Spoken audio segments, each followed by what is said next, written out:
সেরা, যাও এবং মরুভূমি থেকে আমার জন্য ক্যাকটাসের ফল নিয়ে এসো। আমার শরীরে বড় বড় ফোড়া হয়েছে। মোড়া সারাতে হলে ক্যাকটাসের ফল খেতে হবে। আমার সন্তান, যাও আমাকে ক্যাকটাসের ফল এনে দাও। ঠিক আছে নানি, আমি যাচ্ছি। খুব কষ্ট হচ্ছে মরুভূমির কাছে যেতে। যাই হোক, আমাকে মরুভূমিতে যেতেই হবে। ওই তো ক্যাকটাস গাছ দেখা যাচ্ছে, ওখানে ফলও দেখা যাচ্ছে, এক্ষুনি গিয়ে নিয়ে আসি। ওরে বাবা, এটা কি?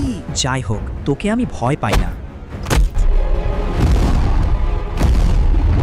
তোর বিষাক্ত অহংকার আজ শেষ, আর রক্ষা নেই দানব, এবার মর। থামো, আমি হার মানছি। আমাকে মাফ করে দাও, আমি তোমার ক্যাকটাস ফল নিজে পেড়ে এনে দিচ্ছি, তুমি নিয়ে যাও। ঠিক আছে, এক্ষুনি নিয়ে আসো। দাদি, আমি সেই ক্যাকটাস ফল নিয়ে এসেছি। শেরো, আমার সোনা, সুস্থ করার জন্য অনেক ধন্যবাদ। দাদিমা, এটা আমার কর্তব্য। এবং হ্যাঁ বন্ধুরা, ভিডিওটি লাইক। সেরা, যাও